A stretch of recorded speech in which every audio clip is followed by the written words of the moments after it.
En die Here groet ons genade, barmhartigheid en vrede word ryklik geskenk van God ons Vader en ons Here Jesus Christus deur die kragtige werking van die Heilige Gees.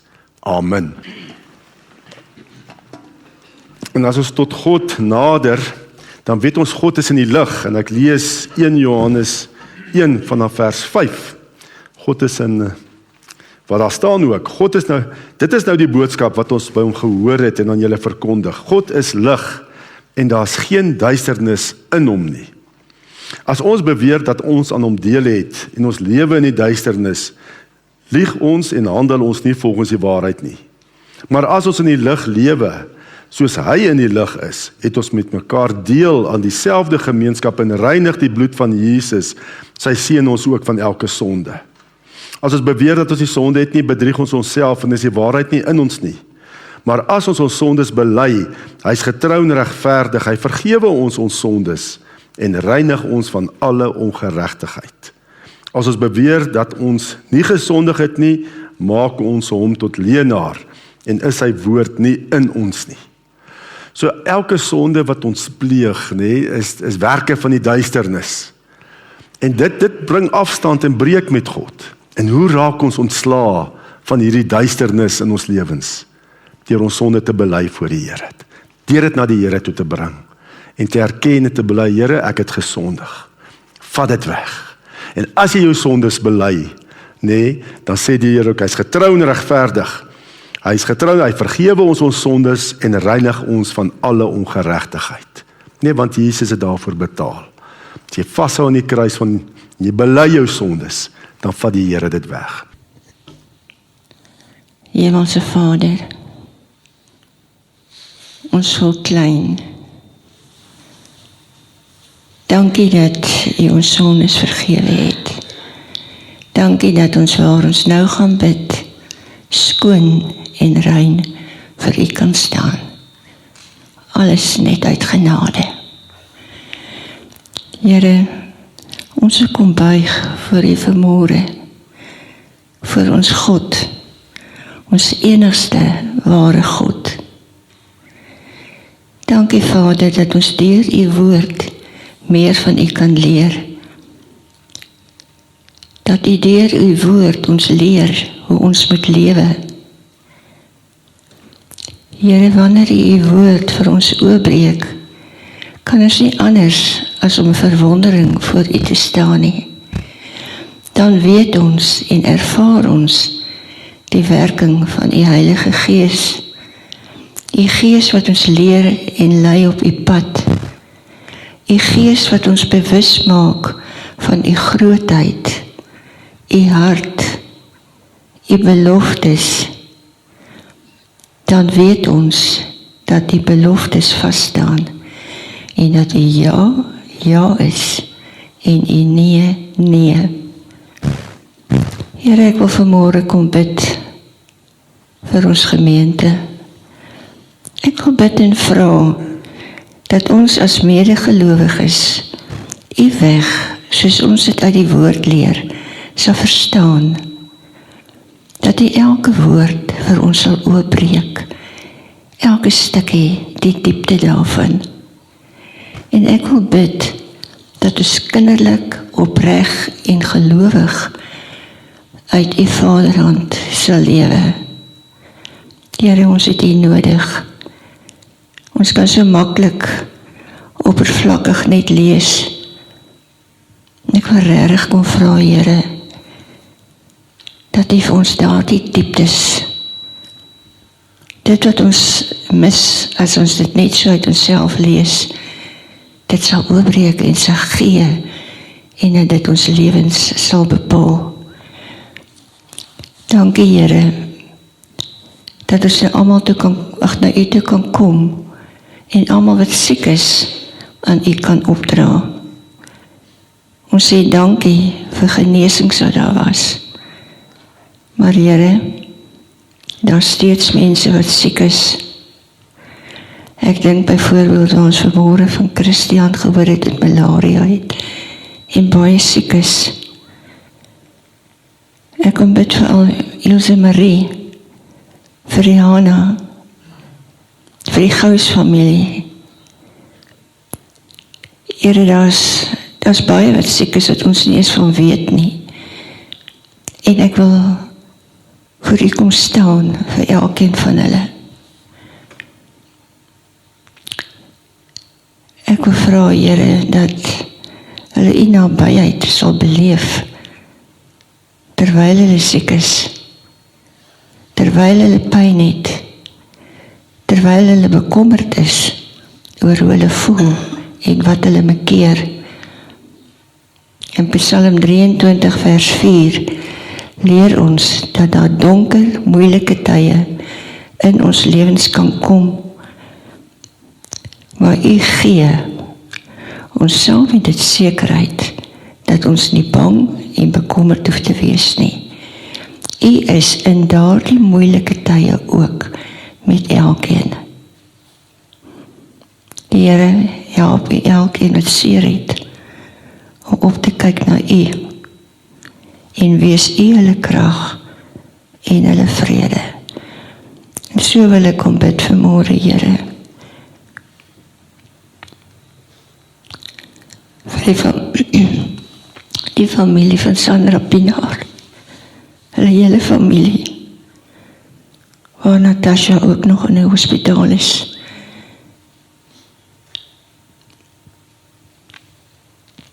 Here, daar is niks wat jou so raak as wanneer jy seer in iemand sien nie. En daarom kom bid ons spesiaal vir hulle familie vanmôre. Ek wil kom vra, Here, raak hulle aan. Wees U hulle hoop. Wees U hulle fokus. Help hulle om op te kyk na U en U raak te sien. Wees U hulle vertroosting, Here. Dankie vir 'n voorreg om as gemeente hier te kan wees vir hulle. Ek kom bid ook vanmôre, Here, vir ons matrikulante, waar hulle besig is om hulle voor te berei vir hulle rekordeksamen. Here, ek wil bid vir Mia, vir Tammy, vir Nico en Liesel en John Roo. En ek wil kom bid dat hulle kalmte en vrede in hulle harte sal hê. Ons wil bid dat hulle vertroue op U sal wees en dat hulle U in elke vak en in alles wat hulle doen sal ken. Help hulle om weg te kyk van hulle eie vermoëns en om op te kyk na U Vader. Toe ek Matteus 5 die bergpredikasie so lees, toe sê dit vir my so mooi, gelukkig is die mense wat weet hoe nodig hulle U het. En U stop nie daar nie. Daar kom 'n belofte, want die koninkryk van die hemele is hulle deel. Mag dit hulle fokus wees, Here. Mag U hulle fokus wees gedurende hierdie eksamentyd, waar hulle nog jonk is, dat hulle kan oefen om U in alles te ken. Here, mag hulle U vertrou met hulle hele hart, want U is 'n getroue God. Here, dan kom U woord en die woord sê, as U die huis nie bou nie, is die bouer se arbeid te vergeefs. En dit is ons uitroep vanmôre, Here. As ons dit kom uitroep, dan sê ons, Here, kom doen U die bouwerk in die onderwysstelsel. Daar waar hulle besluite neem, dit wat hulle besluit, Here, kan ons kinders so benadeel. Ek dink aan wetgewing wat hulle wil inbring by die skole. Here, ons vra dat U ons kinders daarvan sal beskerm. Ons vra dat wetgewing wat nie van u af is nie, van die tafel afgevee sal word. Omdat ons glo in u, omdat ons glo u is in beheer. Ons glo u kan dit doen, Here. En ons glo u is lief vir ons kinders. Ek kom bid dat u alle valsheid wat in ons regering nog wegkruip, aan die lig sal bring. Ek kom bid, Here, vir 'n eerbare, opregte regering wat u dien, elkeen van hulle, Here. Ek kom bid dat die koninkryk in Suid-Afrika, ons land, en saam met dit ook in ons skole sal kom. Maar ons het baie om vir dankie te sê, Here. Ons wil u ook loof en prys vir mooi en goeie dinge wat ons sien. Dankie vir 2 jong mense wat in die huwelik bevestig kon word. En ons wil bid dat u daardie huwelik sal seën. Dankie vir verjaarsdae wat gevier word. Dankie vir prestasies deur ons kinders. En dan, Here, dankie vir die geboorte van 'n klein ding, 'n nuwe lewetjie. En ons gebed as gemeente is vanmôre dat hierdie klein ding u vroeg in haar lewe sal ontmoet. En dat sy vanuit dit, vanuit 'n verhouding met u sal dien haar lewe lank. En dan, Here, wil ek kom dankie sê. Dankie vir wie u is. Dankie dat u lief is vir ons. Dankie dat u omgee vir ons. Dis die grootste geskenk wat ons kan hê. Ek bid dit alles in die wonderlike naam van Jesus Christus. Amen. Goeiemôre. Die tema van vandag se preek is ken jou vyand. Dis na aanleiding van Daniël 10.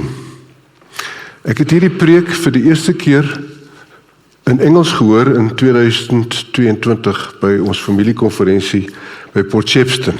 Dit was 'n reeks van preke en ek het gedink, Bergblom moet hierdie preke hoor. So ek is nou baie dankbaar dat ek dit hier in Afrikaans vir julle kan bring. Dis 'n baie treffende preek. Dis op ons elkeen van toepassing. Die vyand in ons lewe, wie is ons vyand? Hoe hanteer ons die vyand? En oor gebed, wat so 'n belangrik deel is van ons lewens.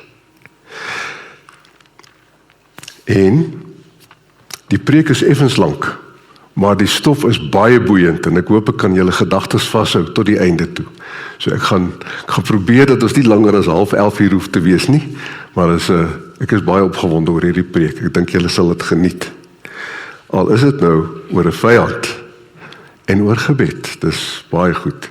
En ook oor ons daaglikse lewe. So kom ons lees eers Daniël 10. In die 3de regeringsjaar van Kores, die koning van Persië, is 'n woord geopenbaar aan Daniël wat Belsasar genoem is. Die woord is betroubaar en gaan oor 'n groot stryd. Hy het die woord verstaan en insig gekry in die openbaring. In daardie dae het ek Daniël 3 volle weke getreur. Aangename kos het ek nie geëet nie, en vleis en wyn het by my mond nie gekom nie. Ek het my glad nie gesalf nie, totdat 3 volle weke verby was. Op die 24ste dag van die eerste maand was ek by die oewer van die groot rivier. Dit is die Hiddekel. Toe ek opkyk, sien ek, kyk, daar is 'n man geklee in linne, en sy heupe is omgord met goud van Ufas. Sy liggaam was soos krisoliet, en sy gesig het gelyk soos weerlig, terwyl sy oë soos fakkels van vuur was, en sy arms en voete soos gepoleerde brons geskitter het. Die geluid van sy woorde was soos die geluid van 'n menigte. Ek, Daniël, het alleen die verskyning gesien. Die manne wat saam met my was, het nie die verskyning gesien nie. Groot vrees het hulle egter oorval en hulle het gevlug om weg te kruip. Ek het alleen agtergebly en het hierdie groot verskyning gesien. Daar was geen krag in my oor nie.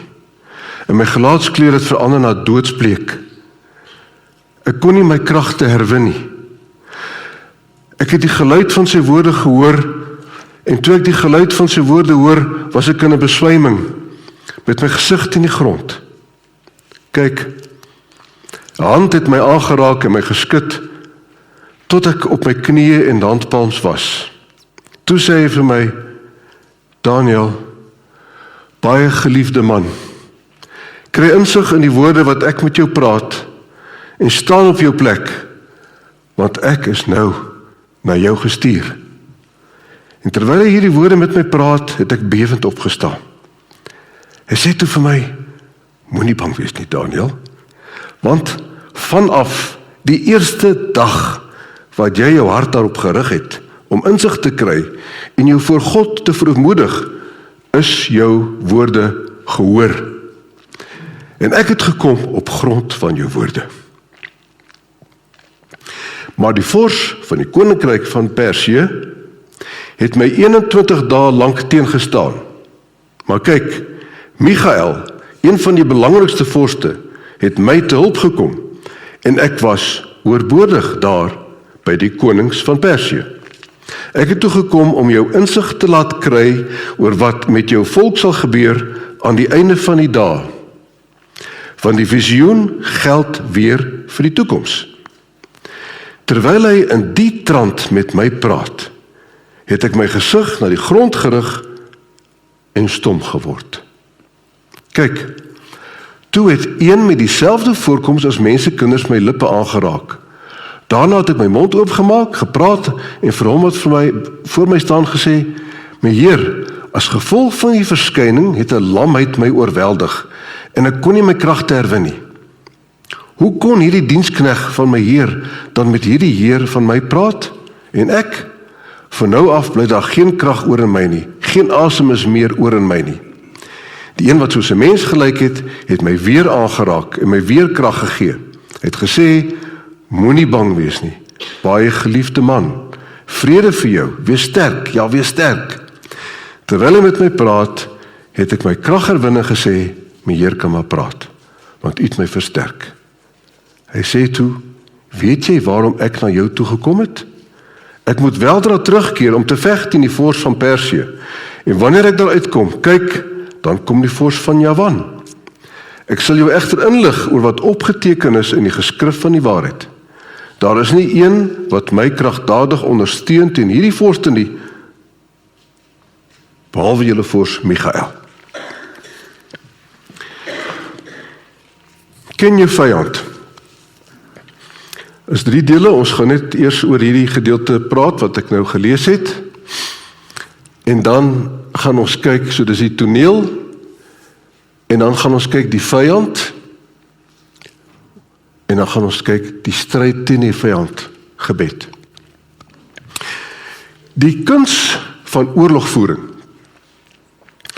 is 'n Chinese verhandeling geskryf deur Sun Tzu in die 6de eeu voor Christus. Dit is selfs ouer as die boek Daniël.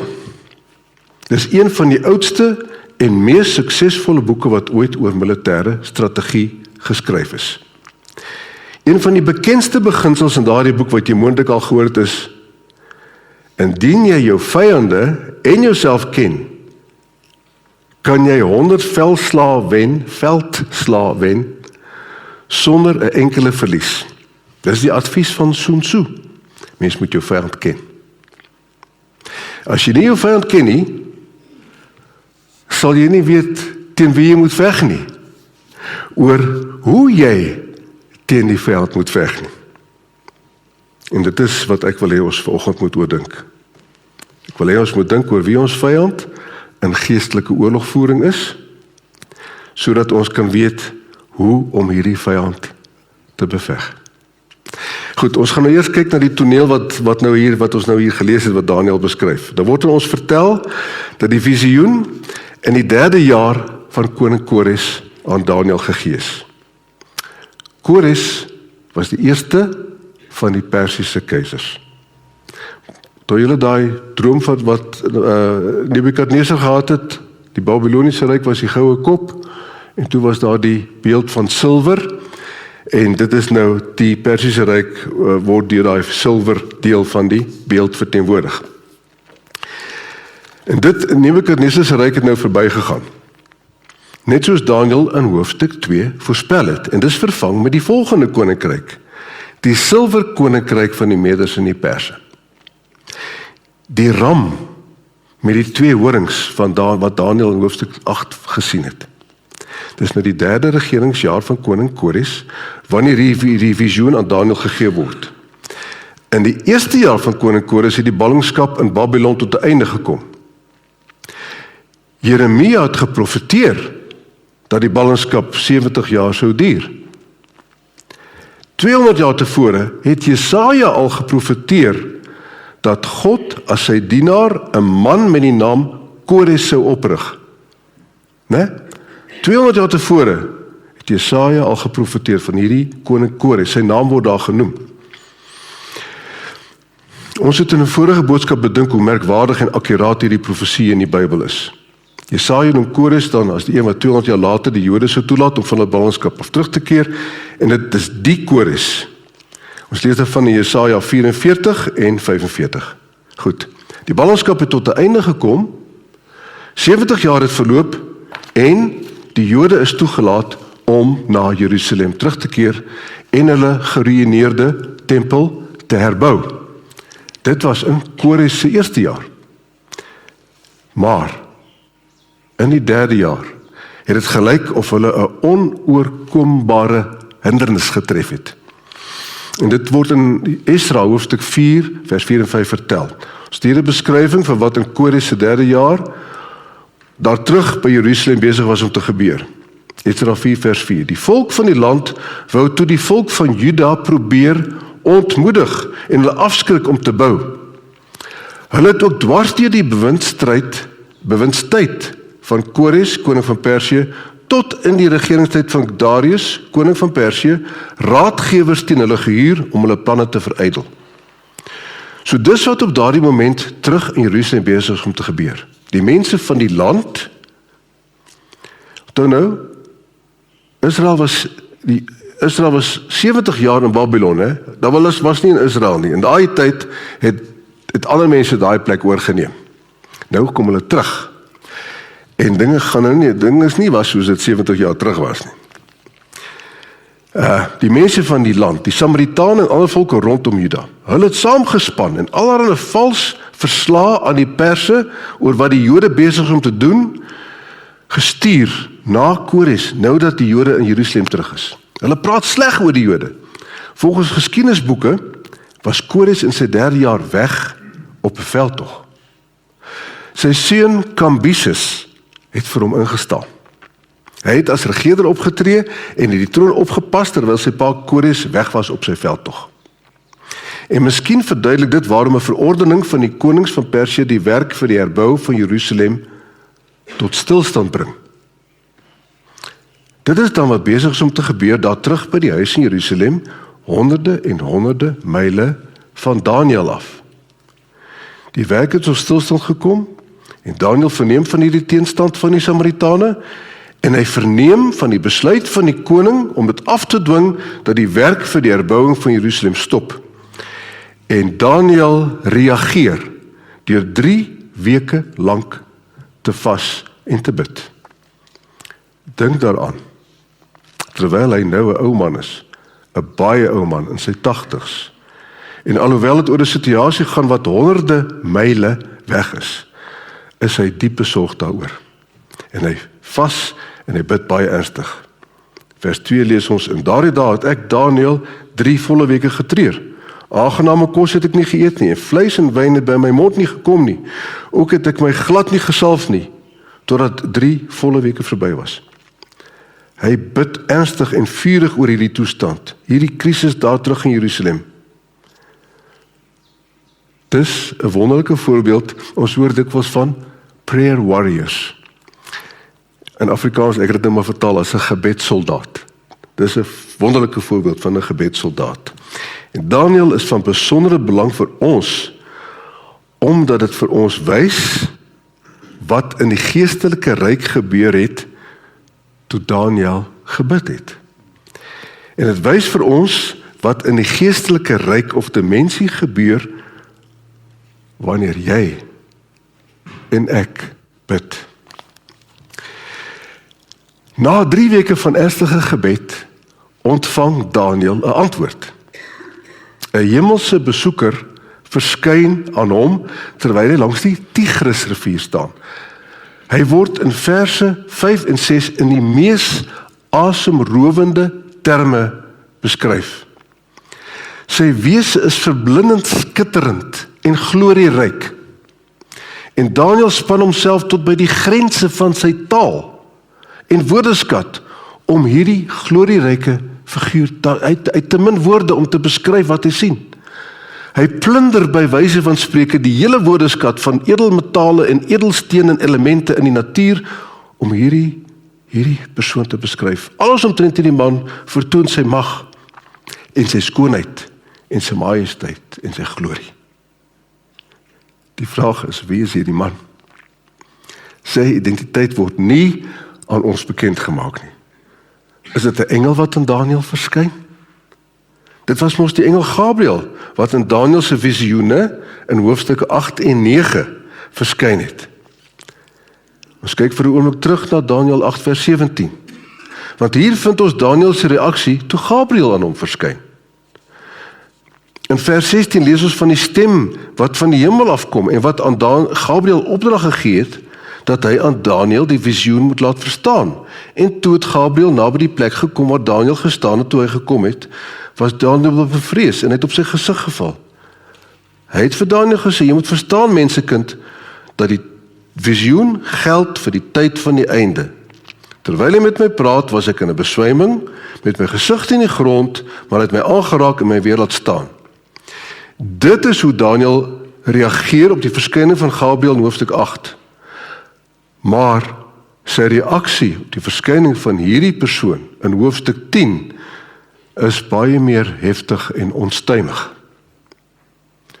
In 'n werklikheid word 'n groot deel van hoofstuk 10 gebruik om te beskryf hoe oorweldig Daniël was met wat hy gesien en ervaar het. En die beskrywing van hierdie persoon gaan verder as enigiets wat ons in die res van die boek Daniël oor engele gesê word. En natuurlik laat dit ons dink aan Openbaring 1 tot 3, omdat die beskrywing van hierdie hemelse figuur baie dieselfde is as die beskrywing van ons Here Jesus in Openbaring 1. Dit is baie dieselfde as baie Ou Testamentiese beskrywings van God, en daarom lyk dit vir ons prediker Warren Peel, alhoewel al die kommentators nie hieroor saamstem nie, dat dit heel waarskynlik die seun van God is wat hier beskryf word. Waarskynlik dieselfde persoon wat met Sadrag, Mesach en Abednego in die brandende vuuroond was, waar ons in 'n vorige preek van gelees het. Dus 'n die prediker Warren Peel, die gereformeerde prediker uit Noord-Ierland, wie se preek aan ek in die voorhou, hy is oortuig, dis 'n voorvleeslike verskyning van die seun van God. Sommige kommentators is vir verskillende redes huiwerig om te sê dat dit die seun van God is. Hulle verkies om te sê dat hy 'n engel was. Warren is nie deur hierdie redes oortuig waarom dit nie die seun van God kan wees nie. Hy is ook nie oortuig dat om die persoon 'n engel te noem by sommige van die probleme verbykom nie. Maar hy het gesê dis nou nie iets waaroor hy bereid is om voor na die brandstapel toe te gaan nie. Hy aanvaar dit kan die engel wees of kan die seun van God wees. Maar hy is van mening dat hierdie die voorvleeslike verskyning van die seun van God is. Hoekom het hy gekom? Hierdie besondere figuur. Ons word nie gelos om te raai nie. Dit word uitdruklik in vers 12 gesê. Hy sê toe vir my, moenie bang wees nie Daniël, want vanaf die eerste dag wat jy jou hart daarop gerig het, om insig te kry en jou voor God te vermoedig, is jou woorde gehoor. En ek het gekom Ekskuus. Ek het gekom op grond van jou woorde. Dit is 'n antwoord op Daniël se gebed oor die situasie daar terug Jerusalem. So Daniël bid oor die krisis in Jerusalem en deur sy gebed ontketen hy ontzagwekkende geestelike kragte. Die Seun van God self verlaat die hemel en kom aarde toe om te veg. 'n antwoord op Daniël se gebed. Dis die toneel wat nou hier gebeur het hier in waarvan ons in Daniël 10 gelees het. En nou gaan ons verder. Ons gaan na twee dinge kyk. Eerste, die vyand en dan tweedens die strategie. Eerstens dan die vyand. Ons kry 'n bietjie meer inligting oor wat gebeur het as gevolg van Daniël se gebed. Aan Daniël word vertel dat sy gebede in die hemel onmiddellik gehoor is. Die oomblik wat hy 3 weke tevore begin bid het, is sy gebede onmiddellik verhoor. Maar daar was 3 weke vertraging vandat hy begin bid het tot die aankoms van hierdie hemelse besoeker. Is dit nie interessant nie? Hoekom is dit? Hoekom die 3 weke vertraging? Is dit omdat dit 3 weke neem om van die hemel af aarde toe te kom? Wel, klaarblyklik nie. En ons weet dit sonder om eers na hoofstuk 9 vers 20 en 21 hoef te kyk. Want hier het ons Daniël in hoofstuk 9 besig om een van die beroemde gebede van sondebelydenis in die Bybel te bid. En in vers 20 lees ons: terwyl ek besig was om te praat en te bid in my sonde en die sonde van my volk Israel te bely en om my smeekgebed vir die heilige berg van God voor die Here my God te lê. Ja, terwyl ek nog praat in die gebed, en die man Gabriël wat ek in die visioen aan die begin gesien het, in vinnige vlug na my toe gekom teen die tyd van die aandoffer. En Gabriël sê in vers 23: aan die begin van jou smeekgebed het daar 'n woord uitgegaan en ek het self gekom om dit te verklaar, want jy is baie geliefd. Dus in hoofstuk 9 bid Daniël en terwyl hy bid en die woorde van 'n sondaar sy mond verlaat, kom Gabriël onmiddellik van die hemel na die aarde om die visioen aan die einde van hoofstuk 9 te bring in antwoord op die gebede. Met ander woorde, dit is moontlik vir 'n hemelse wese om oombliklik van die hemel na die aarde toe te kom. So waarom hierdie vertraging van 3 weke? Die antwoord is in vers 13. Omdat die Here sê, maar die vors van die koninkryk van Persië het my 21 dae lank teëgestaan. Maar kyk, Michael, een van die belangrikste vorste, het my te hulp gekom en ek was oorbodig daar by die konings van Persië. So hier het ons die rede vir die 21 dae vertraging. Dis omdat die vors van die koninkryk van Persië die Here teengestaan het. Ons is nog besig, né, met wie is ons vyand? Wie is hierdie vors van Persië wat die Seun van God teengestaan het? Kores was die koning van Persië. Een van die konings van Persië wat aan die einde van vers 13 beskryf word. So wie is hierdie vors? Onthou die onderskeid koning, vors. Koning is die werklike koning Kores van Persië, maar daar's nou 'n geestelike stryd hierso. Wie is hierdie vors van Persië? Wel, die wenk om die vraag te beantwoord is soos in vers 13 en 21, waar ons vertel word dat die engel Michael die vors van Juda is. Met ander woorde, die vors van Persië is nie 'n man nie. Dis nie 'n persoon nie. Dis 'n gees. Agter bose heersers is daar bose geestelike wesens. Hulle is die werklike krag agter die troon. Hulle word vorste genoem omdat hulle krag en gesag het. Hierin is daar iets wat ons in die Nuwe Testament ook sien. Né? Efesiërs 6 vers 12, vers 12, wat vir ons is die stryd immers nie teen vlees en bloed nie, maar teen die owerhede, teen die magte, teen die wêreldheersers van hierdie duisternis, teen die bose geeste in die hemelruim. Die duiwel is die god van hierdie tyd wat ons belewe. In Jesaja 24 vers 21 sê die Here, op daardie dag sal die Here afreken in die hemel met die hemelliggame, op die aarde met die konings van die aarde. So daar is kragte in die hemel, in die geestelike ryk, die onsigbare ryk, sowel as konings op die aarde hieronder. Daar's owerhede, magte en wêreldheersers. En dis wat die vors van Persië is. En het lyk uit hierdie hoofstuk dat verskillende demoniese wesens, verskillende demone, jurisdiksie en invloed het oor verskillende geografiese gebiede.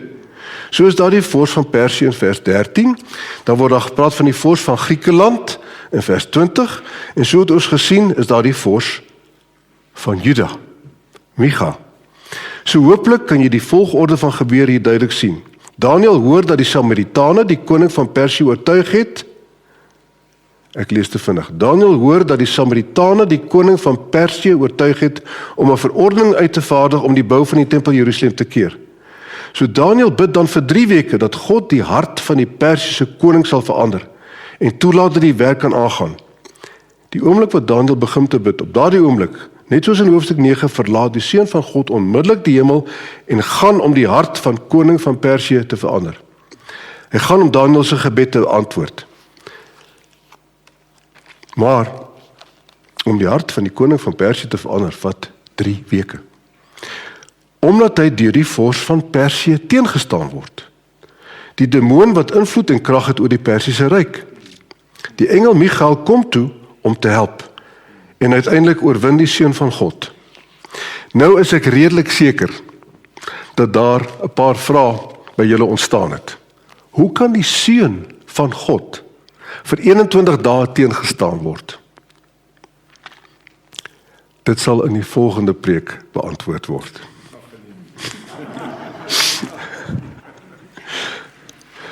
Daniël 10 trek die sluier weg en gee ons 'n kykie op die onsigbare stryd of geveg in die geestelike ryk wat voortdurend aan die gang is. Dit wys vir ons wie die werklike vyand is. En die werklike vyand van God se mense is nie die Samaritane daar in Juda wat die bou van die tempel teenstaan nie. Die werklike vyand is nie die Persiese koning wat na hulle geluister het nie. Die werklike vyande is geestelik. Daar is bose geeste wat die Samaritane en Perse verblind en hulle tot haat en jaloesie opstook. Weer Efesiërs 6 vers 12. Ons stryd is nie teen menslike wesens, vlees en bloed nie. Ons stryd is teen die owerhede, teen die magte, teen die wêreldheersers van hierdie duisternis, teen die bose geeste in die wêreldruim. Dis ons vyand. Dit beteken nie dat die Samaritane en Perse onskuldig is nie. Dit wys ons net wie die regte vyand, die eintlike vyand is. Nou, die Samaritane en Perse veroorsaak probleme vir die Jode. Hulle is die vyande van die Jode en van die saak van geregtigheid. Maar hulle is slegs die pionne van baie meer bose en baie magtiger vyande. Vyande wat nie menslik is nie, maar geestelik. Terwyl die Jode vir 70 jaar banding in Babylon was, terug by die huis in Juda, moes die Samaritane en ander aangrensende groepe mense die land Israel bestuur. Hulle kon daarmee doen wat hulle wou. Hulle het al hierdie stede, dorpe en plase gehad. Dit was alles hulle sin. Maar nou het die Jode teruggekom en begin terugeis wat hulle sin was. En die Samaritane voel gegrief en jaloers. Dis was alreeds aan die gebeur. Maar dan begin hierdie sataniese bose geeste om hulle invloed op hierdie bose gevoelens uit te oefen. Hulle vererger dit en blaas dit op. En dit is die Samaritane aan om hierdie lasterlike boodskappe aan die Persiese regering te stuur. Julle moet hierdie Jode stop. Want wanneer hulle tempel en stad herbou het, gaan hulle rebelleer. En dan sal julle nie meer belasting van die mense kan ontvang nie. Dis die tipe stories wat hulle nou vir die koning in Persië vir die koning in Persië stuur. En die Pers Kambises wat vir sy pa instaan, voel alreeds onseker. Hy is alreeds agterdogtig. Hy is alreeds ontvanklik vir hierdie tipe laster. En dan kom die demoniese vors van Persië en fluister gif in sy ore. Dit vererger, hits aan en versterk Kambises se paranoia.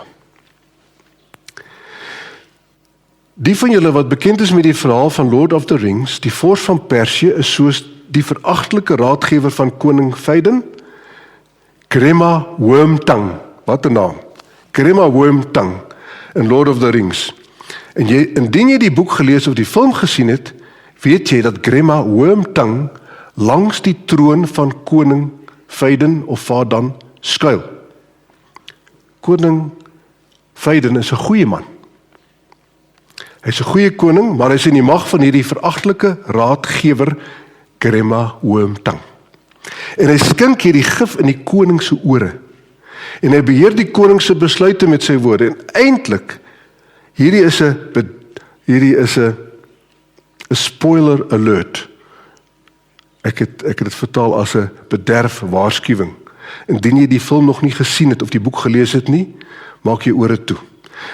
Maar agter Wormtongue is eintlik die bose towenaar Saruman. Ons dink hy is goed, maar later kom dit uit dat hy sleg is. En dis eers toe Gandalf, dis nou weer 'n ander karakter, vir Saruman se mag breek, dat die towermag oor die koning opgehef word. En dis die soort ding wat besig is om hier te gebeur.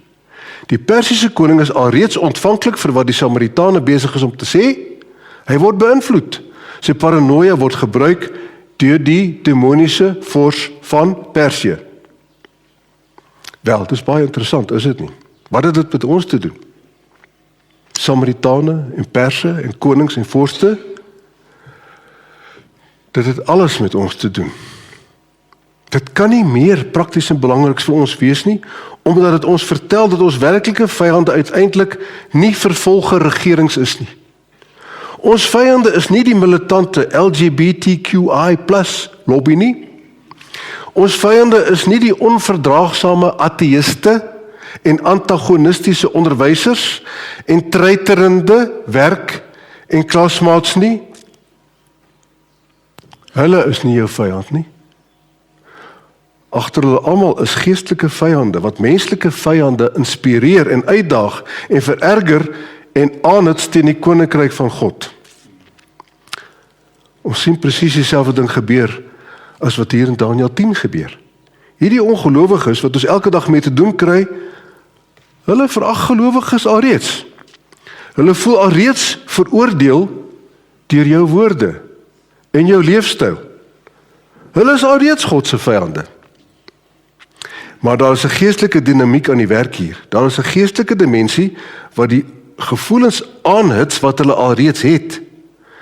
Dis nie dat hulle onskuldig en soort van neutrale mense is en die duiwel kom verby en maak hulle sleg of dat God hulle sleg maak nie. Nee, hulle is alreeds teen God.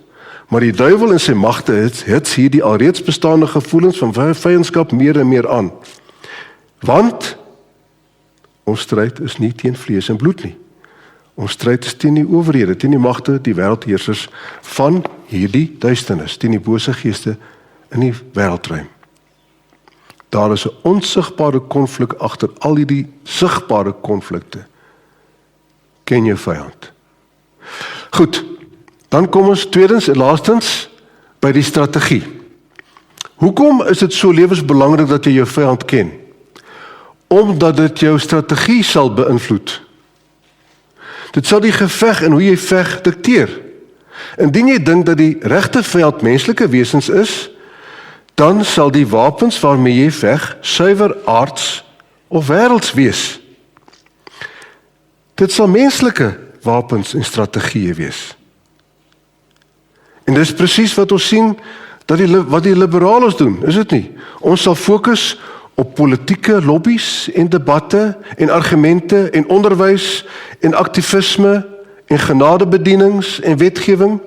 En moenie my verkeerd verstaan nie. Daar is 'n tyd en plek vir al hierdie dinge. Maar onthou wat Paulus in 2 Korinte 10 vers 3 en 4 sê, want alhoewel ons in die wêreld bly, maak ons nie oorlog soos wat die wêreld dit doen nie. Die wapens waarmee ons veg is nie die wapens van hierdie wêreld nie. Inteendeel, ons wapens is goddelik om vestings te vernietig. Indien ons nalat om te sien dat ons eintlike vyande geestelik is, dan gaan ons die hoofteiken mis. Hier is 'n kort toepassing. Dit herinner my aan wat Sherlock Holmes oor sy aardsvyand Professor Moriarty gesê het. Hy sê oor hom, hierdie Professor Moriarty is die Napoleon van misdaad. Watson is sy kollega. Hy sê, Moriarty is die organiseerder van die helfte van alles wat boos en wat onopgespoor is in hierdie stad Londen. Hy het 'n eerste rangse brein. Hy sit bewegingloos soos 'n spinnekop in die sentrum van sy spinnerak. Maar die spinnerak het 1000 uitstralings. En hy weet van elke trillingkie daarin. Self doen hy baie min. Hy beplan net. Maar hy het ontelbare agente en hulle is uitstekend georganiseer. As daar 'n misdryf is om te doen, die voorstel word aan die professor gegee. Die saak word georganiseer en uitgevoer. Die agent mag gevang word. Maar die sentrale mag wat die agent gebruik, word nooit gevang nie. Daar word nie eers vermoed dat hy bestaan nie. Jy sien wat Sherlock Holmes sê? Hy sê vir sy handlanger Watson dat die polisie se strategie heeltemal verkeerd is, omdat hulle nie verstaan wie die werklike vyand is nie. Hulle spandeer al hulle tyd om die agente te agtervolg, die minions, terwyl hulle op Moriarty moes gefokus het. En die probleem is dat hulle nooit eers van die bestaan van professor Moriarty geweet het nie. Die eintlike hoofmisdadiger. As ons net fokus op die vyande wat ons kan sien, as Christene, dan sal ons strategie heeltemal verkeerd wees, omdat ons nie besef wie die werklike vyand is. So, hoe veg ons teen hierdie geestelike vyand?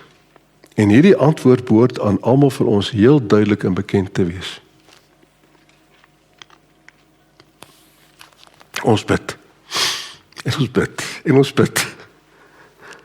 En die regte perspektief hierop volg in die volgende preek. So ons gaan nog nie nou alles oor gebed sê nie. Maar hier kom baie dinge oor gebed alreeds.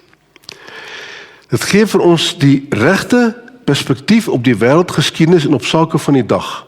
Dit herinner ons dat ons die geskiedenis nie werklik kan verstaan deur net na die menslike akteurs op die verhoog te kyk nie. Ons moet besef, ons moet onthou dat daar 'n totaal ander dimensie is oor waar die werklike geveg besig is om plaas te vind. Die werklike geveg is nie in Pretoria, in Kaapstad of Bloemfontein nie. Die werklike geveg is nie in die klaskamer of die lesingssaal, in die werkplek of in die kantoor of in die howe nie. Die werklike stryd, die werklike oorlog vind plaas agter die skerms in die geestelike ryk. Dit gee ons 'n wesensbelangrike perspektief op evangelisme. Wanneer 'n nie-Christen die evangelie hoor, of dit die prediking van die woord van die kansel, of deur 'n vriend wat aan hulle van die Here Jesus oor 'n koppie koffie vertel, daar is 'n onsigbare geestelike oorlog wat oral rondom hulle woed. Onthou, die nie-Christen wil in elk geval nie die evangelie glo nie. Hy is dood in sy oortredings en in sy sonde. Hy wil God nie aanbid nie, hy wil God nie lief hê nie, hy wil God nie gehoorsaam nie, maar hierdie vooropgestelde ingesteldheid word versterk en verhard deur onsigbare bose magte. Onthou wat Jesus gesê het in die gelykenis van die saaiër. Die saad wat op die pad val, onthou jy Liesel van die saaiër. Die voëls kom, duik of vlieg af en eet dit op voordat dit enige indruk op die grond kan maak. En Jesus verduidelik dat dit die duiwel is, die bose een wat kom en die woord weggryp, en dis die soort van ding wat gebeur wanneer die evangelie geproklameer of verkondig word. Daar is 'n onsigbare oorlog wat steeds aan die gebeur is. In 2 Korinte 4 vers 4 lees ons dat die God van hierdie tydgewrig die verstand en gees van ongelowiges verblind het, sodat hulle die lig nie kan sien nie van die evangelie van die glorieryke Christus wat die beeld van God is.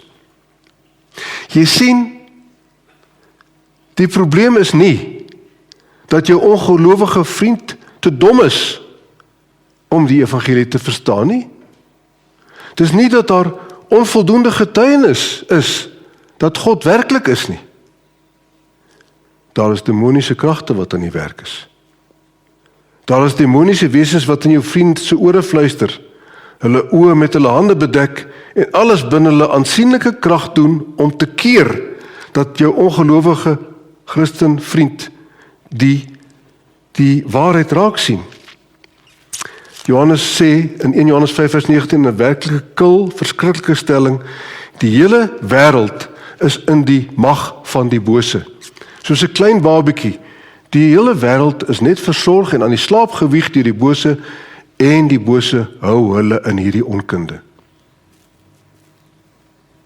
En ek moet vir jou sê, as jy nie 'n Christen hier is vandag nie, dat net hier en nou is dit wat besig is om met jou te gebeur.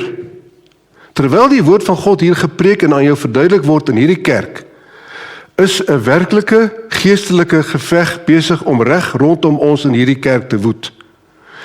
Demoniese wesens is besig om alles in hulle vermoë te doen sodat jy kan ophou om te luister en ophou om te verstaan. Om jou te laat ophou om te reageer en te antwoord. Hulle is op hoë gereedheid, soos nêrens anders nie. Hulle stoei om te keer dat jou gewete aangespreek word en dat jy van sonde oortuig word. Dat jy dalk dink dat jy 'n Christen kan word en jou lewe aan Christus kan gee. En hulle fluister hulle gif in jou ore en vryf hulle hande oor jou oë om te keer dat jy die skoonheid en glorie van Jesus Christus kan sien. En hulle het allerlei maniere om dit te probeer regkry, nie waar nie? Miskien moedig hulle jou aan om af te skakel wanneer die preek begin. Jy het na die kerk toe gekom vir sports en die weer en die musiek of uit 'n goeie gewoonte. Omdat die regte ding is om kerk toe te gaan. Die lekkerte en genot om saam met vriende te wees. Maar jy is bereid om die godsdienstige goed te verduur terwille van die ander goed waarin jy geïnteresseerd is. Miskien word jou gedagtes afgelei wanneer die preek aan die gang is met ander goed wat in jou lewe aangaan. Miskien is dit dat hierdie goed jou saggies aan die slaap is. En miskien het hulle, daai bose geeste, het 'n hele wapenkamer, 'n skatkis van argumente en hulle weet presies hoe om met jou te werk. En hulle is beproef en getoets en hulle gebruik dit hierdie week. Jy kan sekerlik nie al hierdie onsin glo nie. Is jy eerlik besig om my te vertel dat 'n intelligente persoon al hierdie goed sal koop? Wat sal jou vriende sê as jy teruggaan en vir hulle vertel dat jy 'n Christen is? Dink net hoe hulle jou sal spot. Jy's reg net soos wat jy is. Daar's niks met jou verkeerd nie. Jy's regtig 'n goeie persoon. Hoor julle al die argumente van die bose? God is lief vir jou, net soos wat jy is. Natuurlik gaan jy hemel toe. Jy hoef nie te verander nie. Om 'n Christen te word sal jou armsalig maak. Dink dit aan al die goed wat jy moet laat staan. Moenie dit doen nie. Moet jouself nie aan hierdie goed blootstel nie. Natuurlik moet jy 'n Christen word. Absoluut so. Jy moet regtig hieroor dink. Eintlik is dit so belangrik, jy moet regtig 'n lang ruk hieroor dink. Jy is nog nie reg vir hierdie besluit om 'n Christen te wees nie. Jy moet wag en wanneer jy tuis kom, kan jy alles 'n ruk lank behoorlik versigtig oordink en bekyk. Moenie vinnig in hierdie ding indons nie. Moenie in enige ding instorm op hierdie oomblik nie. Hierdie demoniese geeste het 1000 miljoene bedrieglike redes vir jou om nie 'n Christen te word nie. En hulle sal jou voed, hulle sal jou kos gee met watter rede vir jou ook al die beste werk om nie 'n Christen te wees nie. En hulle ken jou, en hulle weet presies hoe hulle vir jou sal bykom. Hulle het jou hele lewe lank al bestudeer. En hulle kan hulle argumente presies vir jou persoonlikheid aanpas. Presies volgens jou unieke geaardheid. En hulle weet hoe hulle jou luiheid kan gebruik, of jou trots, of jou liefde vir populariteit, of jou lafhartigheid, of jou eie geregtigheid, of wat dit ook al mag wees. En ek wonder, indien jy nie vanoggend 'n Christen is hier vandag nie, vir watter rede is hierdie geeste nou besig om in jou oor te fluister? Watter rede jy nou ook al in jou verstand of gees hoor, hoekom jy nie 'n Christen moet kan wees nie, dis die stem van die duiwel. En hy wil sien dat jy in die hel saam met hom verlore is vir altyd. Ek pleit by jou, en al die Christene hier saam met ons, pleit by jou, dat jy sal ophou om na die stem van die duiwel te luister, en dat jy in steede daarvan na die stem van die Here sal luister, wat jy roep om jou te bekeer, en om in die evangelie te glo. Daar is geestelike kragte aan die werk, veral wanneer die evangelie gepreek word. Luister nou verder. Er is nog so 'n stukkie om te gaan. Fokus. Nou wat ek nou gesê het, gaan oor nie-Christene, maar hierdie goeters is ook waar van Christene, né? Ons is nie immuun teen die aanvalle van die duiwel nie. Inteendeel, presies die teenoorgestelde. Ons is spesifieke teikens van die bose. En wanneer ons versoek word, dan is die wêreld en die vlees en die duiwel aktief. Hulle is almal betrokke. Dis gedeeltelik ons sondige aard. Ons wil sonde pleeg, net op ons eie. Selfs wanneer daar geen demoniese tussenkoms is nie, sal ons nog steeds sonde doen, omdat daar nog 'n oorblyfsel van sonde in ons harte is. Ons is nog nie in glorie nie. Ons is nog nie perfek en heilig wees nie. En ons kan niemand anders vir ons sonde blameer nie, asof ons so suiwer soos vars sneeu is, en is die duiwel wat gemaak het dat ons dit doen. Ons kan dit nie sê nie. Terselfdertyd moet ons erns maak met wat die Bybel steeds in die Ou en Nuwe Testament beklemtoon, dat daar 'n geestelike vyand is wat ons sondige geaardhede in ons vererger en in ons aanhits. Daar is demoniese geeste wat idees in ons koppe plaas, wat ons aanmoedig en verlei en versoek met allerlei skewe argumente. Daar is 'n baie helpvolle boek, behulpsame boek. Die boek se naam is Waardevolle Remedies teen Satan se middels. Dis deur Thomas Brooks geskryf, 'n Puritein, en dis presies hierdie dinge wat hy hanteer. Hy neem die argumente wat die duiwel gebruik en gee teenargumente, teenaanvalle wat jy uit jou wapenkamer kan haal. Byvoorbeeld, die duiwel sê, gaan voort en doen dit. Gee toe aan die versoeking, want agterna kan jy jou bekeer. Jesus het mos vir al jou sondes gesterf. Jy kan na die tyd berou hê. En weet jy sal die genade van die Here des te meer waardeer. En jy sal lief hê. Luister na die argument. Sê Jesus dan nie dat hy van wie baie vergewe is, baie sal lief hê nie. So hoe meer jy sonde doen, des te meer sal jy vergewe word. En jy sal die Here nog meer lief hê. Dis regtig 'n goeie ding vir jou om geestelik toe te gee aan die sonde. Dit sal jou nederig maak. Niemand verwag van jou om al die tyd perfek te wees nie. En jy het onlangs so goed gedoen om die sonde te weerstaan. Dit is soos 'n herinnering aan jou dat jy nie perfek is nie. Hierdie is regtig 'n klein dingetjie. Kyk net, wat het hy gedoen? En kyk net na haar. Het jy gehoor wat sy laasnag gedoen het? Wat jy wil doen is regtig niks teen dit nie. Mense doen dit al die tyd en dink niks van dit nie. Dis die tipe ding wat die duiwel en sy magte aan ons as Christene sê om ons in die sonde in te trek. En spesifiek wanneer God se woord gepreek word, is daar 'n oorlog aan die gang. Elke dag van die Here is ons kerk en ander se kerke 'n gevegsterrein wanneer die magte van goed en kwaad bots. Hoekom? Omdat God se woord oopgemaak, gelees en gepreek word. En dis deur God se woord hoe die sondaars opgebou en bekeer word.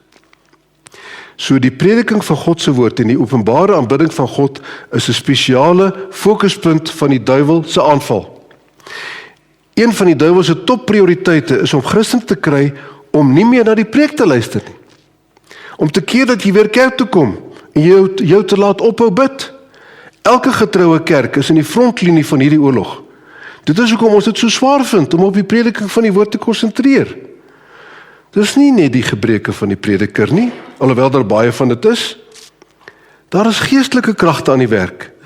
Dit is hulle topprioriteit. Dis hulle nommer 1 uitdruk doelwit om jou te kry om nie meer aan God se woord aandag te gee nie. En dis hoekom jy dit so moeilik vind om elke dag die Bybel te lees en te bid. Dis hoekom die gebedgeleenthede by konferensies en in 'n kerk so swak bygewoon word. Dus omdat die vyand se strategie is om jou te keer, om enigiets te doen wat jou gees sterker sal maak. Dis interessant, is dit nie? Dat om te bid so moeilik is. Hoekom moet dit so moeilik wees om te bid? Is gebed nie een van die maklikste dinge in die wêreld nie? Menslik gesproke, het jy ooit daaraan gedink? Jy hoef nie 'n berg te klim nie. Jy hoef nie eens op die top van die berg te kom voordat jy bid nie. Jy hoef nie eens na 'n spesiale heilige plek toe te gaan nie. Jy hoef selfs nie eens hard te praat nie. Jy kan stilweg in jou hart bid. Jy hoef selfs nie, maar dit is goed om te kniel of te staan en bid. Maar jy hoef nie eens dit te doen nie. Jy kan bewegingloos nie in staat om te praat nie, stil op jou hospitaalbed lê en jy kan nog steeds bid. Menslik gesproke is dit die maklikste ding in die wêreld om te doen, om te bid. En dis vanweë die geestelike oppositie, vanweë geestelike oorlogvoering dat ons dit soms as swaar ervaar. Nou, ons beweeg nader aan die einde toe. Al hierdie dinge kan ons ontmoedig en bang maak. Ons weet nou van hierdie geestelike oorlogvoering rondom ons. Dit is nogal 'n verwarrende gedagte, is dit nie, om te dink hoe dit moet wees indien ons in die onsigbare ryk kon kyk, soos Elisa se dienaar. Indien ons 'n kykie net vir 'n oomblik kon hê. Dit sou baie verwarrend en beangstigend wees as ons sou kon sien wat oral rondom ons aan die gang is. Maar ons moet onthou dat hierdie nie 'n gelyke stryd is nie. Verre daarvan. 1 Johannes 4 vers 4. Julle kinders is uit God en het hulle oorwin, omdat hy wat in julle is, groter is as hy wat in die wêreld is. Of 2 Konings 6 vers 16. Kyk, luister net wat hier gebeur. Die gebeure oor Elisa en sy dienaar wat ek nou net genoem het, een van die mees dramatiese en bemoedigende en wonderlike gebeure in die hele Ou Testament, en dit sê iets. Julle sal onthou dat Elisa en sy dienaar omring was deur hierdie ontsaglike groot leer van die Syriese weermag, wat net vir hulle twee, vir Elisa en sy dienaar wou vang en selfs doodmaak. So dis Elisa en sy dienaar wat net twee mense is teen hierdie honderde en honderde en honderde gewapende soldate wat hulle omsingel. Die dienaar is angsbevange. Jy staan daar en dis hierdie magtige leer wat daar is net om jou te vang. Elisa bid dat die dienaar se oë geopen word en dat hy die geestelike ryk kan raak sien. En God beantwoord sy gebed.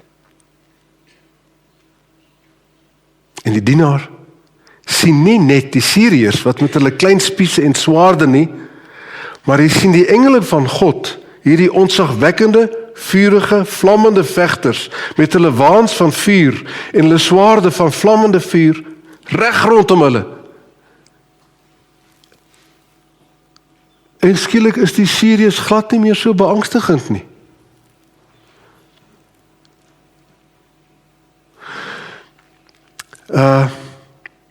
En God se engele daal neer op die Syriese leer, slaan hulle almal met blindheid. Moenie bang wees nie, het Elisa geantwoord. Hulle wat by ons is baie meer as wat hulle is. En ons sien dit hier in Daniël 10. Die Persiese ryk was die grootste supermoondheid op aarde. Luister wat hier besig om te gebeur. Dis 'n baie groot uitgestrekte ryk. Kyk daarna op 'n kaart op die internet. En die vors van Persië, die demoon in beheer van hierdie ryk, is baie magtig. Maar het julle opgemerk hoe Judas se engel Michael in vers 13 beskryf word? Daar is die vors van Persië, ja. En dan is daar Michael.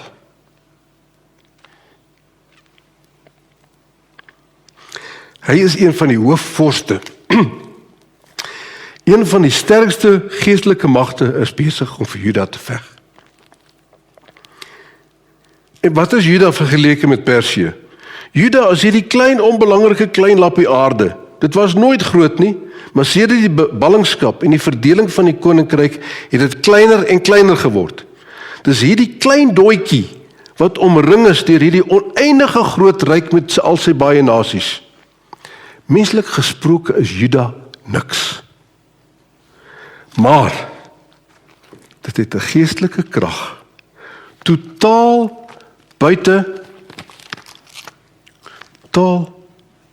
O mense, waar is die res van my preek nou?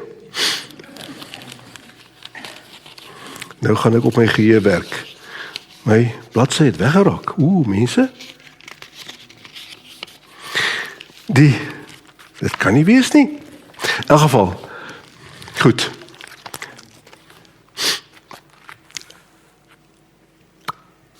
Nou gaan die preek baie gou klaar wees.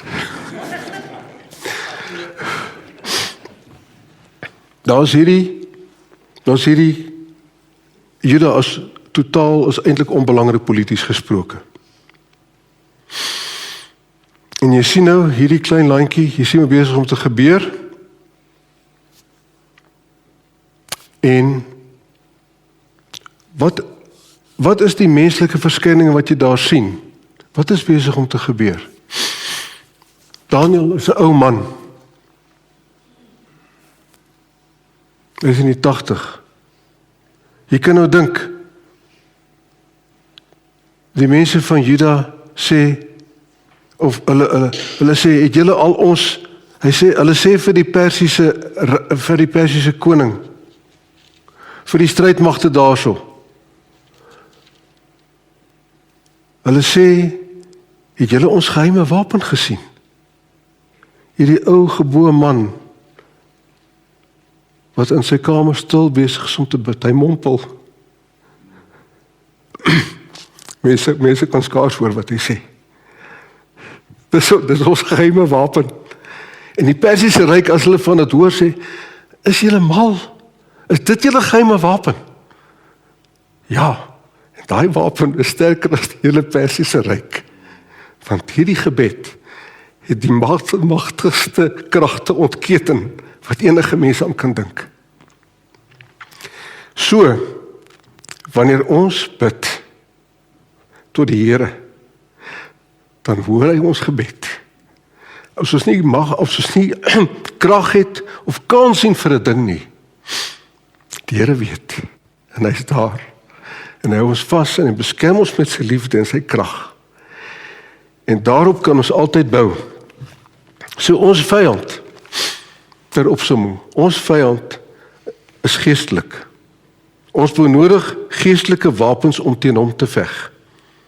En dit is wat gebeur wanneer Christene bid.